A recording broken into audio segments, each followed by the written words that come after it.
Nasporto ay naglakaw. Uy. Purto, asa mo kagikan? Ha? Oh. Dala ko ano ba kay kapir ba niya? Aircon ako mag-install lagi ko nito lagi. At mag-install ba di ka nga. Uy, saan mo na mong tiil nga usara mo nabuksan nila sa mga sulog? Ay, kay akong giisipting isa kay mahugaw yan eh. Wag kaya matag costume ni mo na. Saan mo na mong gusto pang Halloween mo lagi na? Ha? Aw. Wa man daw ko no ingon ng customer nga mag Halloween daw ko no ko costume. Nya, mo nang gasulog ko ani parang mag-install ko sila ang balay og aircon. Yati, oh, boy. Ay glass perting ninduta nga.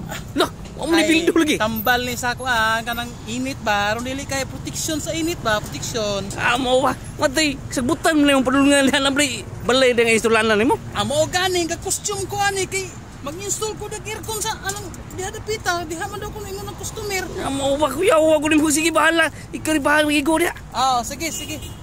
Diretso lang ko, ato lang ko. Sige, bahala ka dia. Sige.